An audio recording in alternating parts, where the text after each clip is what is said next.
Hi, I'm Dr. Ann Pendo, the Senior Medical Director for Experience of Caring in the Office of Patient Experience at Intermountain Healthcare.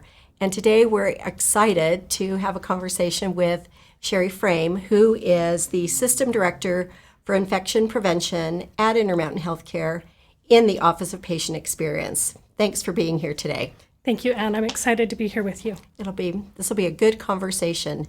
So I always like to start with understanding a little bit about what your job was like before COVID and how it's changed. So tell us, just let our audience know what your role was, what it was like, and then what it looks like today. Okay. So when people ask me, what is your job? I've always told them in the past, my job is to make sure when you come to the hospital that you don't get sick when you're here. So my job is to make sure all those little pieces happen correctly to keep you safe when you come to visit. So it's kind of a behind the scenes job. No one really sees it. And then when we do have a problem and someone does get an infection, I have to go be the bearer of the bad news to the facility, to the unit, and let them know that there was a problem. And then we really look at what happened and try to find ways to fix whatever was broken that caused that experience for someone. So a behind the scenes, focus on safety, often the bearer of bad news, and then a discoverer of what went wrong, and then a put in place new processes to prevent those from happening in the future. Correct. So now we've got COVID. happened. Yeah, COVID happened, and man, it really did change. We were taken from behind the scenes up to the spotlight because now the most important thing is what do we do to keep our caregivers safe and our patients safe? And we needed to make sure we had all the pieces in place for those two things. We found that the best way to keep our patients safe is to keep our caregivers safe, because when they're safe, they're able to think clearly and do the practices that they've had in place forever. When we have caregivers who have these routine practices and do them every day, they almost just become from memory and just rote. But when that fear came to them, it actually hampered their ability to do it that exact same way they'd done it every time, because now they were second guessing everything they did. So it was really important that we created that feeling of safety back to our caregivers so that they then could give the care that they knew how to give. I love that. I love thinking about it in that way. We talk about that in our office of, we're only able to provide excellent care if our caregivers are cared for. And I think your example really brings that to the forefront. Talk to us a little bit about, I'm reflecting on always the bearer of bad news. So what keeps you going? What kept you going during the time before COVID, and what keeps you going now, not only thinking about the bad news, but how we're consistently changing? I mean, that's, I think, one of the things that we know going forward is the rate of change is rapid. Right. So in the past, I would have to let someone know when we found an infection, and no one likes to know that the care we gave wasn't perfect, right? Our goal whenever anyone comes is to give the best care we possibly can, and everyone's trying to do their best. So being that bearer of bad news, I always had to notify people and let them know, hey, we found an infection. We really need to look at this, look at what happened and the care that was given during that time to see if there was anything missed. And so it's not just the bearer of bad news, but now I'm asking for their time, and they're already busy and trying to really reflect back of what care was given. And sometimes that's also hard because it can be 3, 4, 6 weeks since that care was given, and it's hard to remember sometimes what happened. But what kept us going is when we would do that and we were able to actually find something that we could fix and change and create a process that improved it, it was so rewarding to be able to see that there is something we can do and there's a change that we can implement.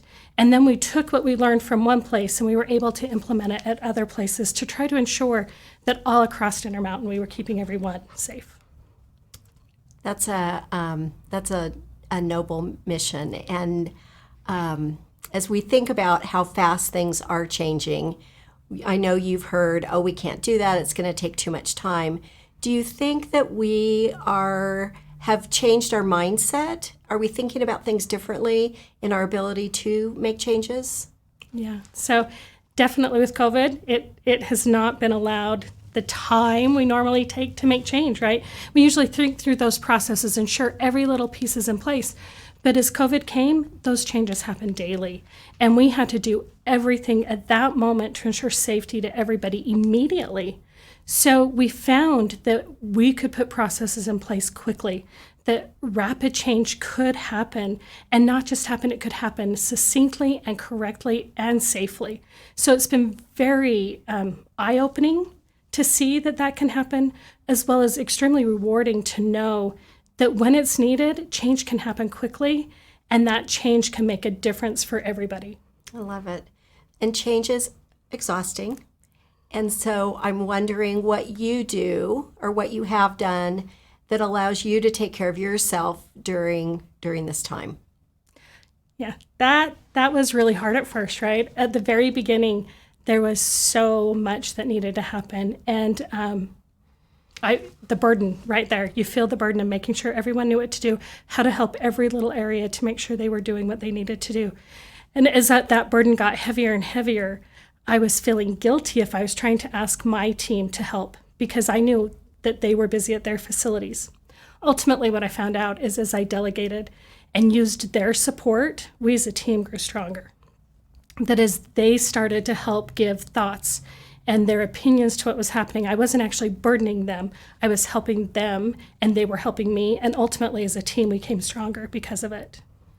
And in your personal life, what are the things that you do to recharge, to put yourself first?